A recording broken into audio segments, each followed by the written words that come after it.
হরে কৃষ্ণ। ওম অজ্ঞানং তিমিরান্ধস্য জ্ঞানাঞ্জন শলাকয়া চক্ষুরুন্মিলিতং येन তস্मै শ্রীগুরুবে নমঃ। বন্দেহং শ্রীগুরু শ্রীযুতপদকমলং শ্রীগুরুन् বৈষ্ণবাংশাচ্চ শ্রীরূপং সাগ্রজাতং সগণরঘুনাথান্বিতান্तं সজীবং সাবধৈतं সাবিধূतं পরিজনসহিतं কৃষ্ণচৈতন্যদেবং শ্রীরাধাকৃষ্ণপাদান সগণললিতা শ্রীবিশাখানিতাংশাচ্চ বাঞ্ছাকল্পতরুইবৎস কৃপাসিন্ধুভ্যেব চ পতিতানাং পাবনেভ্যো বৈষ্ণবেভ্যো নমো নমঃ। পঞ্চতত্ত্বাত্মকং কৃষ্ণং ভক্তরূপস্বরূপকং ভক্তাবতারং ভক্তাখ্যং নমামি ভক্তশক্তিকং। নমো মহাবদান্নায় কৃষ্ণ প্রেম প্রদায়তে কৃষ্ণায় কৃষ্ণে চৈতন্যনাম্নে গৌরতীশে নমঃ। হে কৃষ্ণ করুণা সিন্ধু দীনবন্ধু জগৎপতে গোপেশ গোপিকাকান্ত রাধাকান্ত নমস্তুতে। তপ্ত কাঞ্চন গৌরাঙ্গী রাধে বৃন্দাবনেশ্বরী বৃষভানুসুতে দেবী প্রণমামি হরিপ্রিয়ে। জয় শ্রীকৃষ্ণ চৈতন্য প্রভু নিত্যানন্দ শ্রী অদ্বৈত গদাধর শ্রীবাসাদি গৌরী ভক্তবৃন্দ। হরে কৃষ্ণ কৃষ্ণ কৃষ্ণ হরে হরে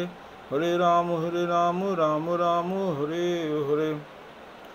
ওম নারায়ণং নমস্কৃত্যং নরং চৈব নরোত্তমং দেবীং সরস্বতীং ব্যাসং ততো জয়মুদীরয়েৎ। অথ শ্রী শ্রী চৈতন্য ভাগবত আদানুলম্বিত ভুজৌ কনকাবদাতৌ সংকীর্তনৈ কপিতরৌ কমলায়তাক্ষৌ বিশ্বম্ভরৌ দ্বিজবরৌ যুগধর্মপালৌ বন্দে জগৎপ্রিয়করৌ করুণাবতারৌ। নমস্তে কালসত্তায় জগন্নাথ সুতায় চ সভৃতায় সুপুত্রায় সকলোত্রায় তে নমঃ। অবতীর্ণৌ সকারুণ্যৌ পরিচ্ছিন্নৌ সদীশ্বরৌ শ্রীকৃষ্ণ চৈতন্য নিত্যানন্দ ভ্রাতরৌ ভজে। সুধী গৌরভক্তবৃন্দ, শ্রীকৃষ্ণ চৈতন্য ভাগবত সংঘের উদ্যোগে নিয়মিত শ্রী শ্রী চৈতন্য ভাগবত পাঠের যে আজিকার পাঠতাপে নি গ্রন্থসেবাত আহিলু। গ্রন্থসেবাত মাঝে যেতাই ভারত বাংলা তথা পৃথিবীর জগৎ থাইয়া যেতাই এ অনুষ্ঠানে হুন্তারা বা ভবিষ্যতেও হুন্তাঙায় আঙর চরণে মি কুতি কুতি দ্বন্দ্ববোধ ভক্তি কাজ করি। এই গ্রন্থ সেবাহান করতে গিয়া কোনো ত্রুটি বিচ্যুতিয়া থাইলেও ভক্ত হাবির চরণে আমি ভক্তি কাজ করিয়া ক্ষমা প্রার্থনা করি। শুধু গৌরভক্ত মণ্ডলী, আমার গৌরীয় বৈষ্ণবের অত্যন্ত তাৎপর্যপূর্ণ গ্রন্থান আমি বারে বারে মাতারাম হয়তো অনেকে বিরক্ত বোধ করতেও পারে। শ্রী শ্রী চৈতন্য ভাগবত গ্রন্থ প্রথম গ্রন্থহান। এরপরে গ্রন্থের পরে আহিলতা শ্রী শ্রী চৈতন্য চরিতামৃত, গ্রন্থকর্তা শ্রীল কৃষ্ণদাস কবিরাজ গোস্বামী। এই গ্রন্থের মাঝে যে প্রথম গ্রন্থহান শ্রী শ্রী চৈতন্য ভাগবত, এখান আমি যতই ভিতরে তো হমিতাঙাইগা সাধন ভোজনের এবং বৈষ্ণব দর্শনের নিগুড় বিষয় এটা আলোচনা করিয়া গিয়াছে গা গ্রন্থকর্তা বৃন্দাবন দাস ঠাকুর তথা ব্যাসদেব। সেই বিষয়তা উপলব্ধি করানি হারপানি এবং আমার সাধন ভোজনে এই বিষয়বস্তুটা এটা আমার সাধন ভোজনের সহায়ক অনা এহেনই আমার কাম্য হন। যে বারে বারে মাতনা আমি যে আর কি এই বিষয়তা আর কি অত্যন্ত নিগুড় বিষয়। এসব সিদ্ধান্ত কথা কহা নাহি যায়, না কহিলে কেহ ইহার অন্ত নাহি পায়। অতএব কহি কিছু করিয়া নিগুড়, বুঝিবে রসিক ভক্ত না বুঝিবে মূঢ়। হৃদয়ে ধরয় যে চৈতন্য নিতানন্দ, এসব সিদ্ধান্তে সে পাইব আনন্দ। অতায়া এর মাঝে উচ্চশিক্ষা অথবা উচ্চকুল এতানো এই সাধন ভোজনে অগ্রসর হওয়ার কোনো ক্ষমতা নেই। যেগো সাধুগুরু বৈষ্ণব তাদের কৃপা আছে, গ্রন্থ কৃপা যেগোরাং আছে, ওগোই এই বিষয়বস্তুটা উপলব্ধি করে পারে। সে অবতীর্ণ করুণয়া কলিব যে গ্রন্থকর্তায় প্রথমেই যে মাতিয়া গেল আর কি, কলিযুগের মানুষে করুণা করিয়া গৌরাঙ্গ মহাপ্রভু উজ্জিছে গাতা তার চরম প্রকাশান এরে গৌরাঙ্গ মহাপ্রভুর সন্ন্যাস লীলা হেন এহেনা অত্যন্ত চমৎকার লীলা হেন। গেলগাকালী পরম ভাগবত ডক্টর মানস সিংহই অত্যন্ত সুললিত গ্রন্থে আলোচনা করিয়া গেলগা। তার থাংডা তুমি আজিকা গ্রন্থ সেবান করিয়া জিতগা সেই মধ্যখণ্ড অষ্টাবিংশতি অধ্যায়ের 48 তুরি আমি আজিকা সেবা আন করে জিতাঙ্গাইগা। প্রেম রসে পরম চঞ্চল গৌরচন্দ্র, স্থির নহে নিরবধি ভাব অশ্রুকম্প। বিষয়ে তাতে শব্দ নাখিয়া মাতিয়া গিয়াছে গা, কিন্তু এটা আলোচনা করতে গেলে অনেক অনেক দীঘল আলোচনা করানি রেখি। প্রেম রসে পরম চঞ্চল গৌরচন্দ্র, প্রেম রস থামতে কি হান এটা আমি আগেও আলোচনা করিয়া গেলাম গা, যে 7খান গৌণরস এবং 5খান মুখ্য রস, শান্ত দাস্য সৈক্ষ বাৎসল্য মধুর। এটাই এর পাশানি এটা প্রেমরস। এই প্রেমরস আস্বাদন করানির কাজে বলিয়া পরম চঞ্চল মানে হেতু একটা চঞ্চল নেই আর কি, পরম মানে একজন চূড়ান্ত চঞ্চল আর কি। এই রসাস্বাদন করানির কাজে বলিয়া গৌরাঙ্গ মহাপ্রভু শ্রীমতী রাধারানীর ভাব কান্তি বিলাস এই রস আস্বাদন করার কাজে বলিয়া কলিযুগে সেই অবতার গ্রহণ করিছে এবং আনুষঙ্গিক আমহানির দায় যে জীবজগতরে উদ্ধার করানি, ভগবানরে কিসারে সহজে লাভ করে পারানি, এহেনই তার উদ্দেশ্য হান। তাতে স্থির নহে নিরবধি ভাব অশ্রুকম্প, ভাবে তাও সারে আর কি, ভাবে তাই মহাভাবময়ী শ্রীমতী রাধারানী এই ভাবহন গৌরাঙ্গ মহাপ্রভুর যে পাকা অনুভব করে স্থির ইয়ানোয়ারের,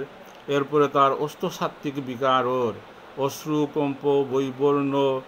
এরপরে গদগদে হৃদয় কণ্ঠরুদ্ধ এসারে অষ্টসাত্ত্বিক বিকার এটা আর কি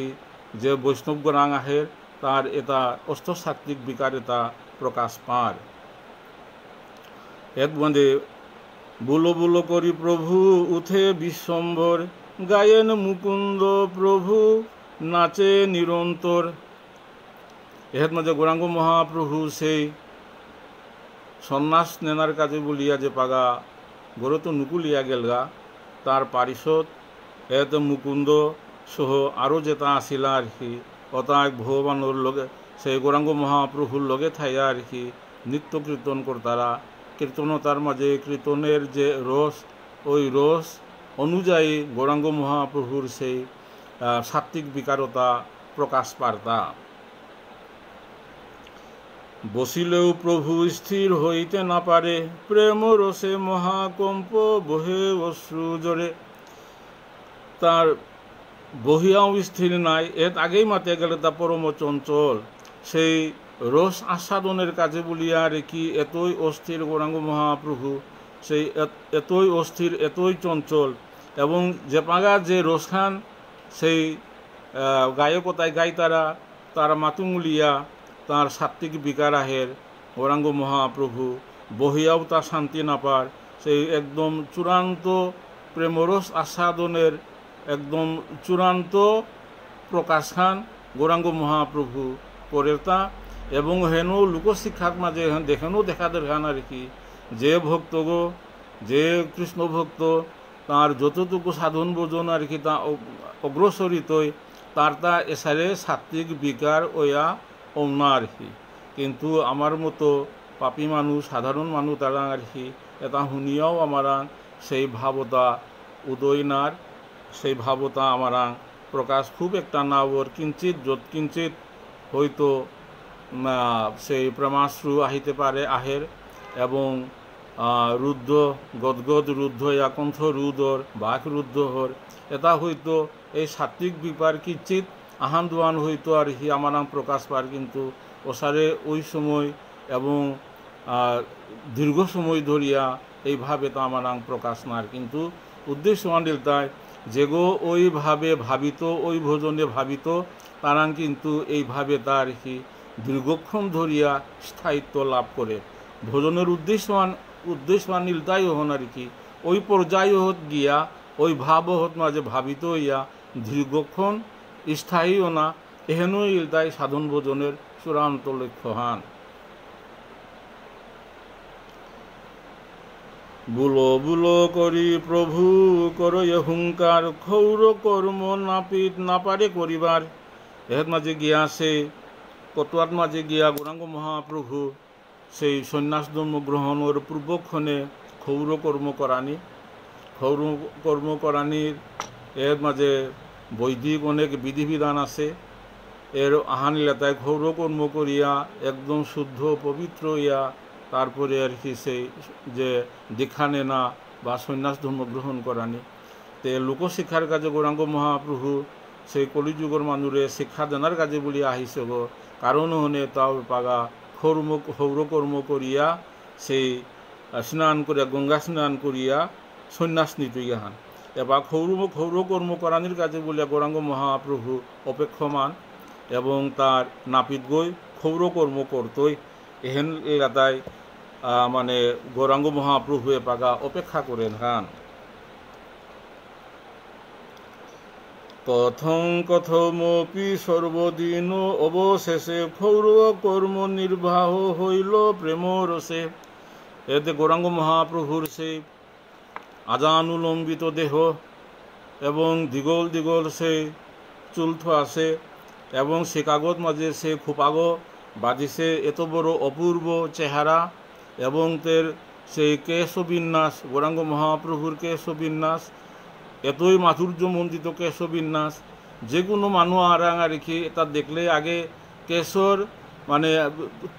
নিলাগাতা যত্ন নিলাগাতা আর কি সেই চুলোর যত্ন নিলাগাতা গৌরাঙ্গ মহাপ্রভু যে পাকা নবদ্বীপে আছেন তার গৌরাঙ্গ মহাপ্রভুর চুলো তারে আর কি সে সেবা করলাগাতা আর কি অনেক তার লগে আসিলা ভক্তই ওসারে সেবা করলা বিভিন্ন সুগন্ধ এসারে গাছ গাছালির পাতানো ওই সেবাটা করিলা তার কি আগের মানুষ এসেন খুব চুলের সেবা হান করলা তো গৌরাঙ্গ মহাপ্রভুর চুলে তা দেখিয়া ওই যে নাপিত যে এ চুলে তা যে ক্ষৌরকর্ম করতই তার বিবেকেও নাটলো এটা বারা আদানুলম্বিত দেহ আর কি সৌম্যমূর্তি এহেন দেখিয়া এবং এগো যে এই বয়সে এত অল্প বয়সে এটা বারা সন্ন্যাস বলতারা ধর্ম যে ধর্মহান সে স্ত্রী পুত্র পরিবার এমনকি দেশ বেলিয়া জিতইয়া এরা যে গাং বেলিয়া জিতইয়া এহেন খাল করিয়া সেই নাপিতগ পর্যন্ত অভিভূত হইয়া বলগা তাও কর্ম করা নিয়ত মাঝে সংকুচ বোধ করলো করিম না করিম এসারে আসিল শেষ পর্যন্ত গৌরাঙ্গ মহাপ্রভুর সেই অত্যন্ত মাধুর্যমণ্ডিত চুলতা নাপিত গই ক্ষৌরকর্মর দ্বারা হাব্বি তারে চুলতা ক্ষৌরকর্ম করিল তবে সর্বলোকনাথ করি গঙ্গা স্নান আসিয়া বসিলা যথা সন্ন্যাসের স্থান ক্ষৌরকর্ম করানির পরে গঙ্গা স্নান করিয়া শুদ্ধ হইয়া জেহাদ বহিয়া সেই সন্ন্যাস ধর্ম নিকুতা সেই আসন তাহাইয়া গৌরাঙ্গ মহাপ্রভু আসন গ্রহণ করল সর্বশিক্ষা গুরু গৌরচন্দ্র বেদে বলে কেশব ভারতী স্থানে তাহা এর মাঝে ভগবানের যে সেবা করানি গীতাহার যে মাতিয়া গেলগা যে সর্বধর্মান পরিত্যজ্য মাম একং শরণং ব্রজ অহং ত্বং সর্ব পাপৈভ মুক্ষৈ স্বামী মা সূচ হাব্বিতা বিলিয়া মোরে ভোজনা করে কিন্তু কিসারে ভোজনা করানি এহেন কিন্তু সুস্পষ্ট নেই যেটা গুরু পরম্পরা ভাবে হত না যে যেসারে আহিলা সেই গৌরাঙ্গ মহাপ্রভু গর্গমুদিনা সেই দীক্ষানি লগাত লোক পরম্পরা যেসারে আসিলা করিয়া গেলাগা কিন্তু কলিযুগে হাইয়া গৌরাঙ্গ মহাপ্রভু হেতুরি আরও কলিযুগের মানুরে উদ্ধার করানি এবং তাও হেতু আগে না দিয়ে সেটা অনর্পিত চরিং চিরাত মাতিয়া যার হান যে আর কি মি আগে না দিয়া সুতা অনর্পিত চরিং চিরাত করুণই অবতীর্ণ কলো কলিযুগর মানুরে করুণা করিয়া কৃপা করিয়া অনর্পিত চরিং চিরাতে এসুমাহি না দিয়াছে যে বস্তুহান কলিযুগের মানুরে দেনা অতে যে বস্তুহান সত্য ত্রেতা দ্বাপর কলিযুগ পেয়া না দিয়ে আছে আর কি অত্যন্ত কুঙ্গই দিত ইহান খুব তাৎপর্যপূর্ণ বিষয় ইহান যে গোরাং আছে ওগইয়ে দিয়া পারেন নাই তাহলে গৌরাঙ্গ মহাপ্রভু সন্ন্যাস নিলগা সন্ন্যাস নিতে গিয়া সন্ন্যাস মন্ত্র আনতে কুঙ্গই দিত আগে যদি পৃথিবীয়াত নেয়া থার তাহলে সন্ন্যাস মন্ত্র হন আর কি কুঙ্গই কারে দিয়া পারেন তা তো খুব তাৎপর্যপূর্ণ বিষয় আনে হেত আমি আস্তে আস্তে সেই বিষয়ত আলোচনা করতাঙ্গাই রসা সাধন করতাঙ্গাই সর্বশিক্ষা গুরু গৌরচন্দ্র বেদে বলে কেশব ভারতী স্থানে তাহা কহে চলে ওটা ইয়া কেশব ভারতী আমি গত হতো আলোচনা করিয়া গেলাঙ্গা সেই কেশব ভারতীর তাই দোয়াপুরের অক্রুর বৃহস্পতি শীর্ষ অত্যন্ত পাণ্ডিত অত্যন্ত বিদগ্ধ পণ্ডিত গো সেই অক্রুর কলিযুগে হাইয়া কেশব ভারতী হিসাবে তা দীক্ষা দেয় আর কি এই কেশব ভারতীরে ছলে গৌরাঙ্গ মহাপ্রভু মানে ছলনার মাধ্যমে সেই কেশব ভারতীরে মন্ত্রণ দায়লতা কিসারে খুব তাৎপর্যপূর্ণভাবে তার শুনি প্রভু কহে স্বপ্নে মুরে কোনো মহাজন করণে সন্ন্যাসের মন্ত্র করিলা কথন এপাগা কেশব ভারতী সেই আদানুলম্বিত ভুজ গৌরাঙ্গ মহাপ্রভুর সেই দিব্য সৌম্য মূর্তি এবং তার অঙ্গগত অঙ্গকান্তি সেই জ্যোতি নুকুলের এহেন সেই উপযুক্ত মানুগইয়া সেই কেশব ভারতী এটা হাবি উপলব্ধি করে পারে এগোতে সাধারণ মানুষ নাবে এগোরে কি সারি একদিন মন্ত্র হান নমি এগো দীক্ষা দিত তার মনে ফাঁক না হান যে সন্ন্যাস মন্ত্র হান মাতের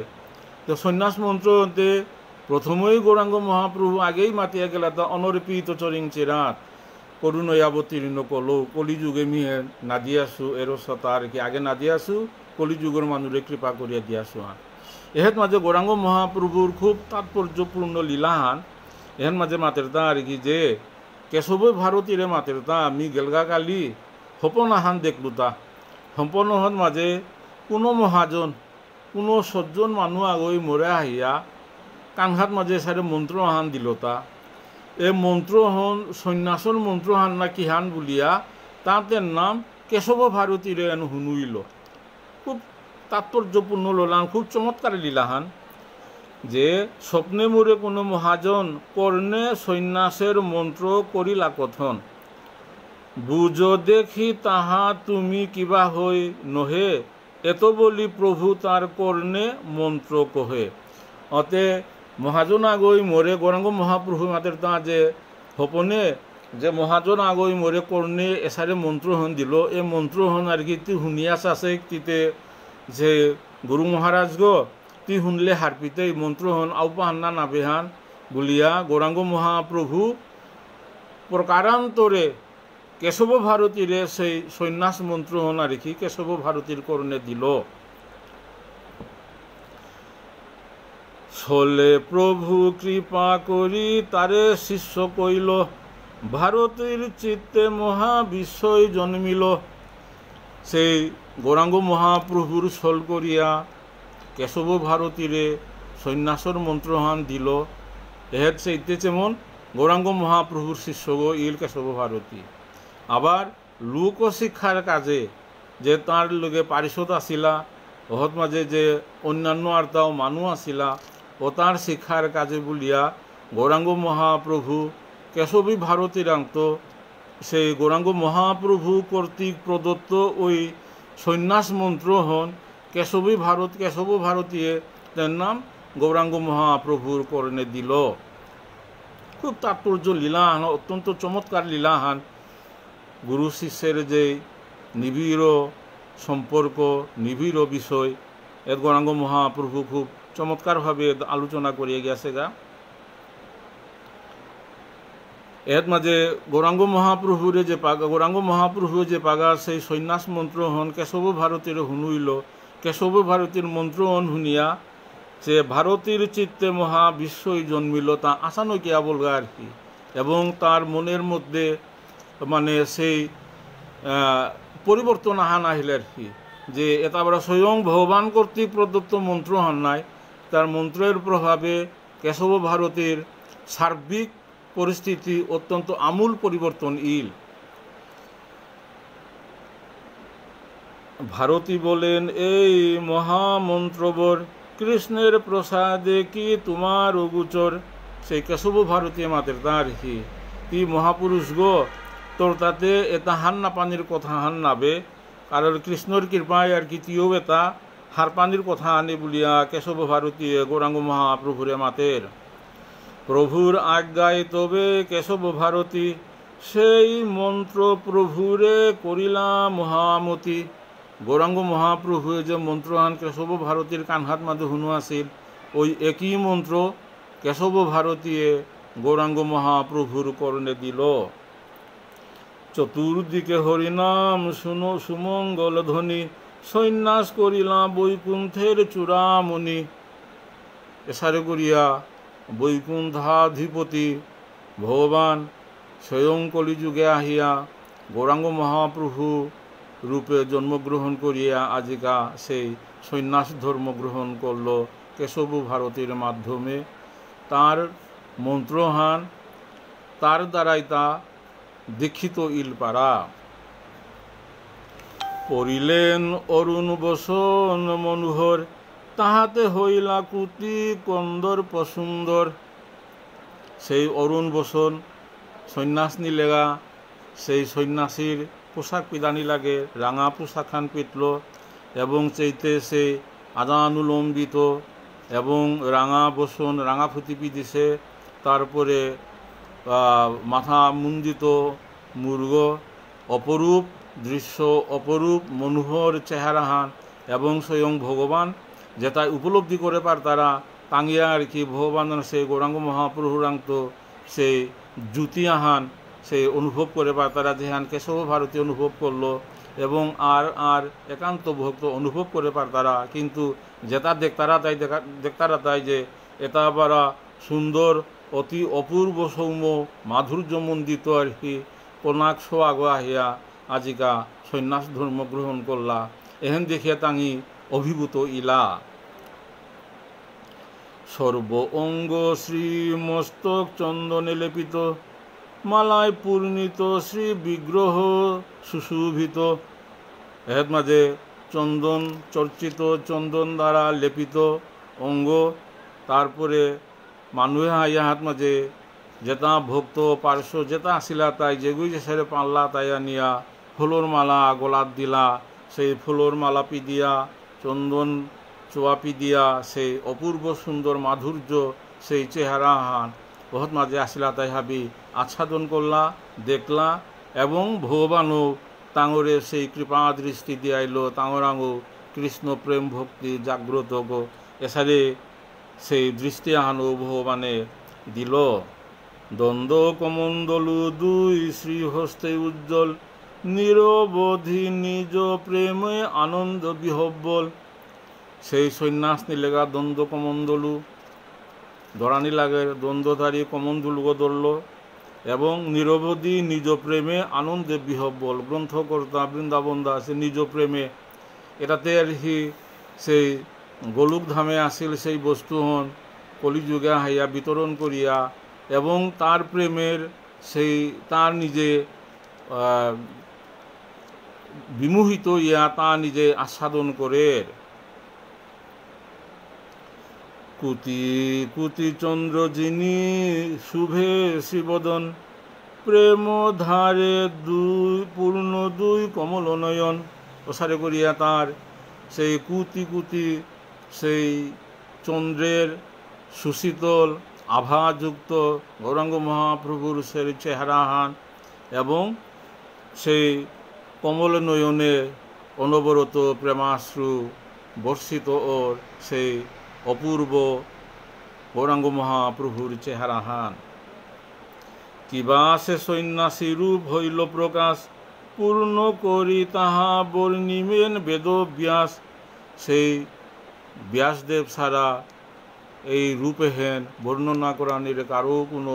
সাধ্য নেই, ক্ষমতা নেই। সহস্র নামেতে যে কহিলা বেদব্যাস, কোন অবতারে প্রভু করেন সন্ন্যাস।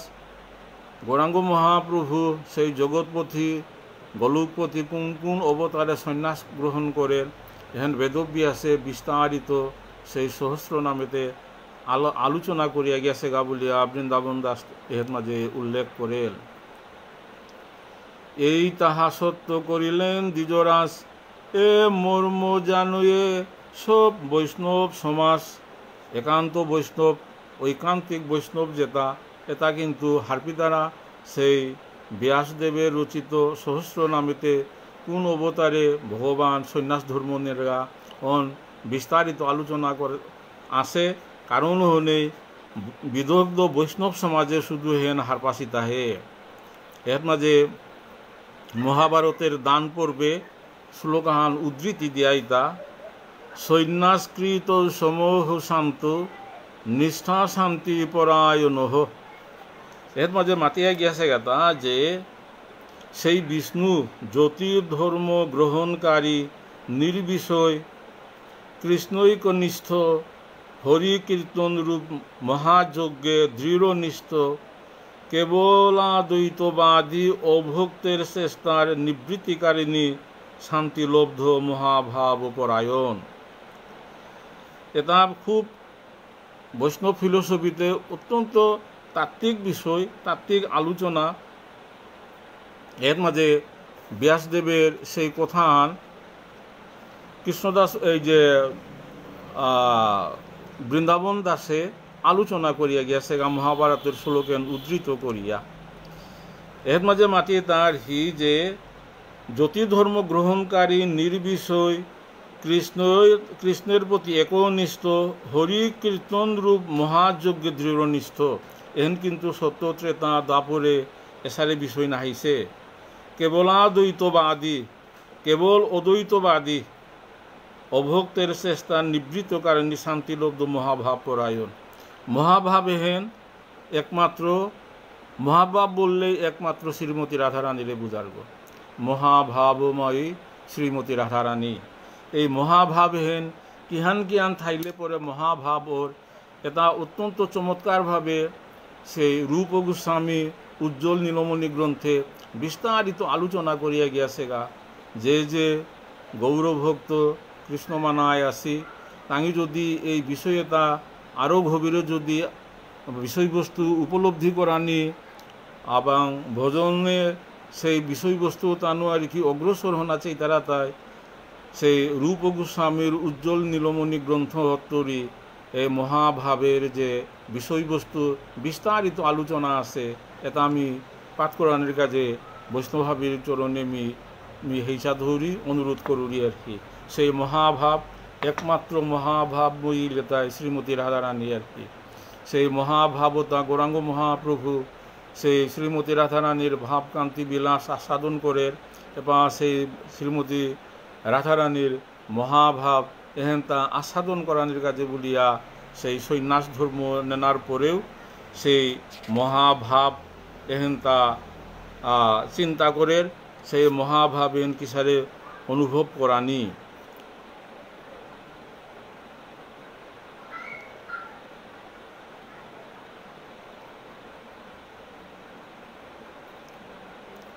তবে নাম থুইবারে কেশব ভারতী মনে মনে চিন্তিতে লাগিলা মহামতি। এপাতে গৌরাঙ্গ মহাপ্রভুরে সন্ন্যাস ধর্ম দিল কেশব ভারতী। সন্ন্যাস ধর্ম নিলেগা দীক্ষা নিলেগায় নাম পরিবর্তনের এর খুব তাৎপর্যপূর্ণ বিষয়। হ্যাঁ, কি দিয়া নাঙে তা পরিবর্তনরতা দীক্ষা নিলেগা কি দিয়া নাঙের পরিবর্তনরতা। আমি যে জন্মগতভাবে ষষ্ঠীর সময় বা জন্মের সময় আমার যে নাং আছে মোর নাংহান চন্দ্রকুমার, অমর নাংহান অমুক, অগর নাংহান অমুক, এটা কিন্তু এটা জড়জাগতিক নাং। নাং এটার লগে জড় বিষয় যুক্ত থার নাংহের লগে তার পুত্র কন্যা সন্তান সন্তানাদি তারপরে পরিবার বর্গ গোষ্ঠী সমাজ এ নাংহের সাথে সম্পর্কিত আর এতাই জড়জাগতিক বিষয় তো কারণ হনে নাংহেন উচ্চারণ করলে জড় বিষয় কিন্তু নামি ওগুর লগে যুগর মন নাহানে বা চন্দ্র আর কি চন্দ্র বললে আর কি চন্দ্রের মানব বা প্রকৃতক নকি আর কি এটা হাবি জড় বিষয়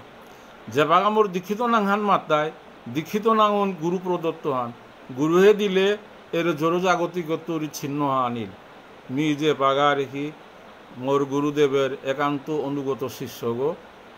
মি মার গুরুর গোবিন্দের দাস গো এতুরি জড়জাগতিক এ ছিন্ন হন আহিল আর জড়জাগতিক সম্পর্ক যে গোরাং যত বেশি শক্ত ইয়া ধরিয়া থো আছে তা সাধন ভোজনে অগ্রসরিয়া নোয়ারব যেমন সাধারণ বিষয় আন আর কি গোজেদে কাহিতে গেলে গা আমি আমার ওজন যত কমিত আমি তত গোজেদে কাহে পারতাম আইগা অর্থাৎ জড়জাগতিক বিষয় এটা কিন্তু মানুষ আগরে তলের দিকে নামিয়া থর জড়জগতর বিষয়ে আর কি উচুলিয়া থর এ জড়জগতর যে আকর্ষণ হেন কমানির কাজে বলিয়া নাং হেন মুখ্য ভূমিকা থর তা কারণ হনেই গৌরাঙ্গ মহাপ্রভুর যে আগের যে বিশ্বম্বর নাংহান আসিল বা আমি গৌরাঙ্গ মহাপ্রভু বললা গৌরের আসিল বলিয়া এবং তা কেশব ভারতীরা যে পাঁচ দীক্ষা নিলগা তা পাগা নাংহান দেনার প্রয়োজনীয়তা এপাগা এহেন নিয়মহান তা চিন্তা করে প্রয়োজনীয়তাকে নাংহাতে দেনা লাগতোই কিন্তু কিসারে নাংহান দিলে এই মানুষ ওরাং আর এপ্রোপ্রিয়েট হইতই যথোপযুক্ত হইতই এই চিন্তাহান কিন্তু কেশব ভারতীয়ে খাল করানিও করল চতুর্দশ ভুবনেতে এমন বৈষ্ণব আমার নয়নে নাহি হই অনুভব সেই কেশব ভারতী তাও কিন্তু সাধারণ মানুষগণ আবে বৃহস্পতির শিষ্য অক্রূর গৌরাঙ্গ মহাপ্রভুর এই কলিযুগে আহিয়া তা কেশব ভারতী তা নিজে মাতে তা চতুর্দশ ভুবনে মি এমন সন্ন্যাসী মি নাধে কিছু নাহি হই অনুভব এই চতুর্দশ ভুবনেও আর কি মি যত শাস্ত্র আছে যত আলোচনা করির এটা হাবি শাস্ত্র চেয়েও কিন্তু গৌরাঙ্গ মহাপ্রভুর মতো সেই সৌম্য আদানুলম্বিত এবং সেই রূপহর মতো মানুষ তা না দেখিছে কারণও নেই এগোরে কিসারে নাংহান থইলে যথোপযুক্ত হইতই এহেন কিন্তু তা সেই মন্ত্রদাতা সেই কেশব ভারতী চিন্তা করা নিয়ে করল অতএব কোথাও না থাকে যেই নাম হেন নাম থুইলে মোর পূর্ণ হইয় কাম অত্যন্ত ঐকান্তিকভাবে এবং কায়মনোবাক্যে সেই কেশব ভারতী খালকরের তা চতুর্দশ ভুবনে যেহান মি নাদে কিছু নাহু নিছু ওতাপারা মানুষ আর যদি নামাহান দিতে গেলে গা যথোপযুক্ত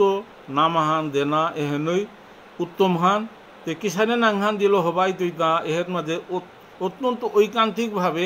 সেই কেশব ভারতী চিন্তা করা নিয়ে করল মূলে ভারতীর শিষ্য ভারতী সে হই ইহা নেত না থুইবারে যোগ্য নহে অর্থাৎ তা ভারতী সম্প্রদায়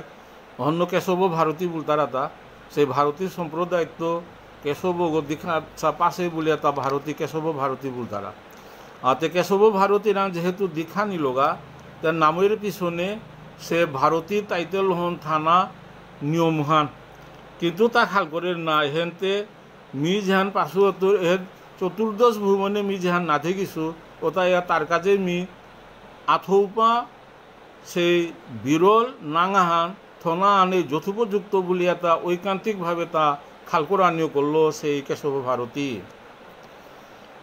ভাগ্যবান ন্যাসিবর এতেকে চিন্তিতে শুদ্ধা সরস্বতী তান আইলা জিব্বাতে তার ঐকান্তিকতা এবং তার শুদ্ধ চিন্তা শুদ্ধ মানসিকতা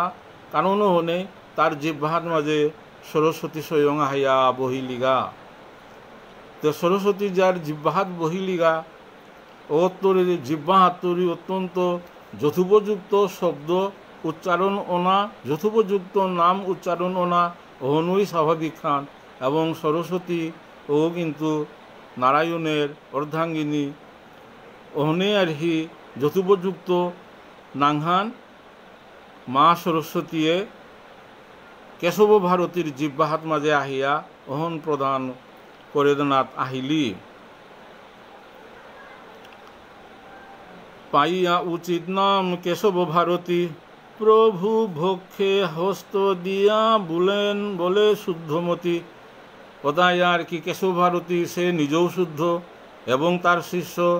যে গৌরাঙ্গ মহাপ্রভু শুদ্ধ গো এবং জিহ্বাহাত মাঝে ইমা সরস্বতী স্বয়ং বহিলিগা অহত মাঝে কেশব ভারতী গৌরাঙ্গ মহাপ্রভুর বক্ষস্থলে আথান দিয়া সেই মাতের তা যত জগতের তুমি কৃষ্ণ বুলাইয়া করাইলা চৈতন্য কীর্তন প্রকাশিয়া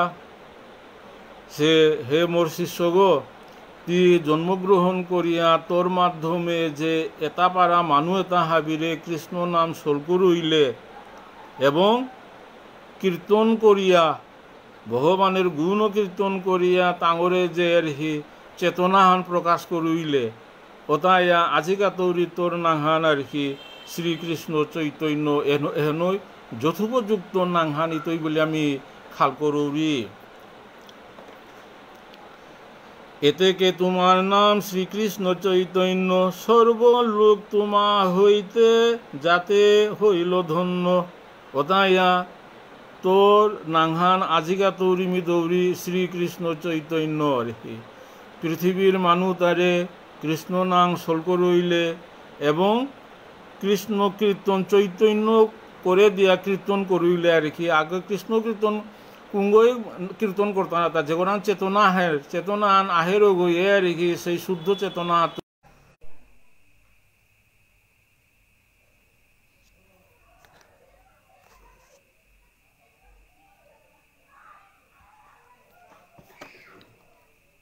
শুধু গৌর ভক্তমণ্ডলী বিদ্যুৎ বিভ্রাতে কারেন্ট নিয়ে নাই কানেকশন হয়ে গেল গা